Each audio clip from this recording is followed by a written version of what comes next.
Do you like puzzles, Mr. Wolff? Ray King has been murdered. I need your help to finish the job he started. Welcome back to another episode of the Critics Collective. I am Legacy Lingo, and I thank you guys for tuning in to the spoiler-free review of The Accountant 2, which is available now in theaters. But before we get into that, I do want to thank everybody that's been supporting this page, and we want to ask all of you guys to please like, subscribe, turn on the alerts, join the collective community if you like what we've been doing. And if you really want to support this page, tune in to any of our videos and just give us 3 minutes of watch time and give us your feedback in the comments. 3 minutes. It'll really help.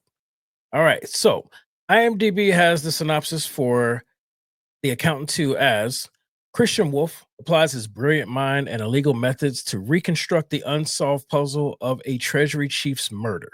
And that is actually pretty spot on, pretty on point. Shout out to IMDB for finally getting another one right. All right, so my initial impression of The Accountant 2, I was actually pretty excited when I saw that it was coming out, even though there wasn't much advertising on it. I had actually been waiting on this for quite some time. The first one, I was satisfied with the way it ended, opened up some things that made me feel like we were about to finally get the movie that they were advertising we're going to get now. So I was excited to see, and I'm like, what took us so long? Let's get it going. Now, getting into my highs and lows, I'm going to pull a page from the Dad Panther again. I'm going to give you guys my lows first. Right off the gate, one of my lows is I didn't understand why J.K. Simmons' character didn't trust to try and get his case solved, or this situation that he was investigating privately. I don't understand why he didn't entrust that to the accountant from the jump.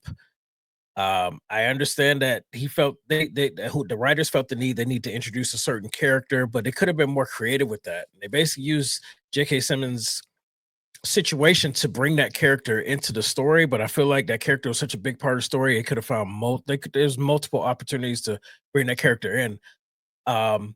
It's only when things went left that J.K. Simmons his character decided that we need to go ahead and find the accountant and bring the accountant in. And after the experience they had on the first film and all of the things they were dropping jewels as far as the communication over the last 8 years, it just doesn't make any sense to me that that wouldn't have been his first attempt to try and bring him into the fold.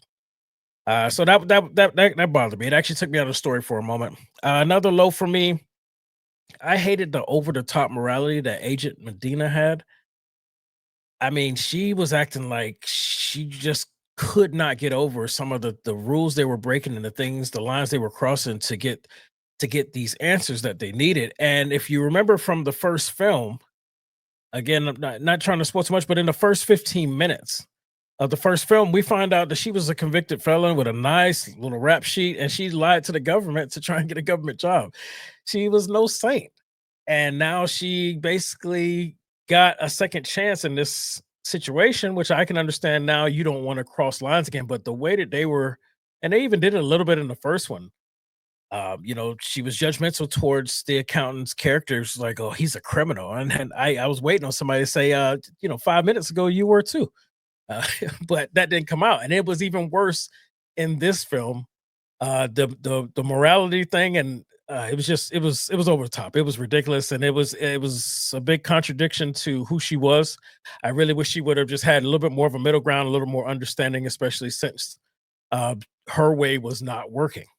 I mean, but anyway, that's for a deeper conversation. Another dislike or low that I had was that this film actually needed more action. It needed a lot more action, like tremendously. It was the story. Now it kept me engaged, and it was good. But it would have been that much better. It would have been such a better watch if we would have gotten more action. On the first film, I understand that it needed to have the pacing that it did so it could properly give you the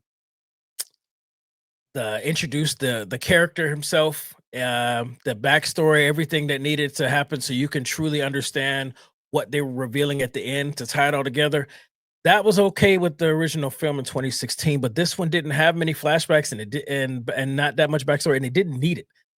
At this point now, it just needed more action. Right now, you got everything set up where we just have an excuse for action, and that's what I was hoping for when I walked in and didn't get it. Now, the story was still engaging, though. Don't get me wrong, but this film was definitely lacking on the action aspect. But let me get into the highs.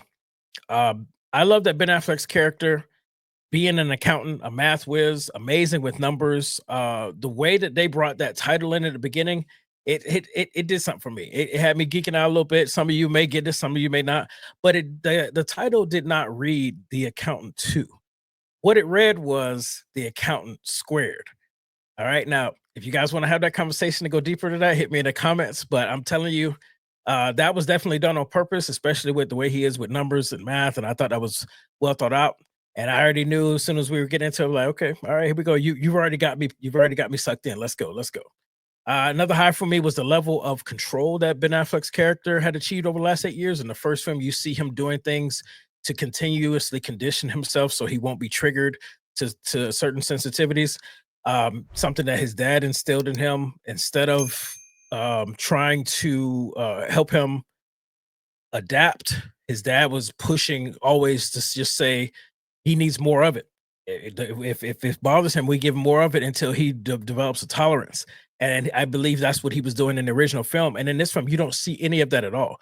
He is functioning, he's maintaining, he is not breaking away to do his routine.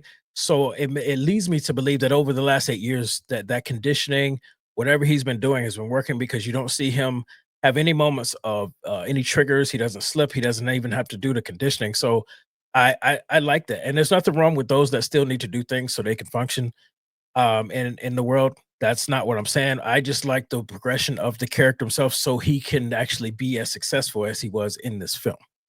Another high for me is that I love the insight we get with Justine, the Oracle, for Ben Affleck's character, and the Black Hat team at Harbor Neuroscience that they showed us. We got a little taste of that facility at the end of the first one, but this time we actually get a lot more insight and to see what they do. And I thought it was very unique, very fun, and I just see so many opportunities growing from there. I mean, the level of skills that were coming out of that place, and the minds that were behind it, it was genius. I loved it. Very impressive. I also love the chemistry between Ben Affleck and John Bernthal as polar opposite brothers that still had this unbreakable bond. It was beautiful, and you know, they teased onto that in the original film at a certain point, but that wasn't the whole focus of the movie. This was, now we're getting more of that, and it was consistent with both of the characters, both of the issues. It was consistent, but the unbreakable bond, I loved it, and it showed, especially in the finale. It definitely came through, showed in the finale well, and I love that. I love the way also in the finale, the top tier henchman, the way he went out, the way they brought in that character was so consistent as far as his skill set, what he can do, and how he does it. Is limits to that. And those limits even showed at the end. I was worried that we were going to get something out of nowhere in this finale where he was going to all of a sudden just be way more vicious than they let off. But the consistency on this guy from what they gave us in the beginning and the way he went out, it was just perfect. It made all the sense in the world, and he went out exactly like he should have. In that same situation, I was also worried that another character who had every right to get that kill was going to steal that moment, and that person didn't. So I was glad with the writers that they chose to stay consistent with that character too, because that character's disconnect to present day life made sense why that character wasn't involved in that big finale. That character was still understanding what was going on, but still stayed disconnected. And I thought that made perfect sense based on what that character was going through and what that character had been through. So I was impressed with that as far as the writing goes. I also thought this movie was funny as hell. Even though I wanted more action, I laughed out loud so much, especially with the dynamic and the chemistry between the brothers. His brother being the polar opposite again. I just loved it. Laughed all the way through the movie. It was a good experience. Still needed more action, though. Still need more action. I'm a down that hill. Get in the comments. Let me know if you disagree. And lastly, one of my highs is I felt that everything came full circle in the end, as far as the little nods, the Easter eggs, and the jokes. I mean, all the way down to the chair. And that's all I'll say. I'll leave it there. I don't want to spoil. But when you find out what I'm talking about, you should appreciate the writing, because not all writing is as tight as this. The only, like I said in the beginning when I was giving my lows, the only writing issue I had is that J.K. Simmons' character did not go for the accountant from the jump to help him solve this. And the moral complex that the agent Medina was having just didn't add up, considering she's a former criminal who was lied to get where she is now. And I don't know why she's so high and mighty all of a sudden. But anyway, I mean, what are you gonna do? But overall, this is a good film. I feel like, to be honest with you, it was far better than the first one. The first one is necessary. It's necessary for you to understand the brothers' dynamics. It's necessary for you to understand Ben Affleck's character as somebody that has Asperger's, but you could jump right into this and still enjoy it without seeing the first one. And I feel like this was a much better experience, much better ride. With that being said, let's go ahead and rate it. So in true Critics Collective fashion, we give out accolades going from 0 to 5. 5 being excellent, a must-watch, highly recommended for all viewers. 4 accolades, good, worth watching, but has notable flaws. 3 accolades, average, some enjoyable moments, but lacks significant impact. 2 accolades, below average, some redeeming qualities, but generally disappointing. 1 accolade, poor quality, not recommended. Or 0 accolades, horrible, absolute trash. For me, this movie lacked action, but it was very enjoyable, made me laugh. I really enjoyed the story. I'm going to give it a 4. And I'm telling you, if it would have got the action, that we would have gotten a 5 by this one, because I really did enjoy the story. I really enjoyed the brothers' chemistry. But I needed that action. I needed that action. It was just short, and I feel like this was an excuse for action.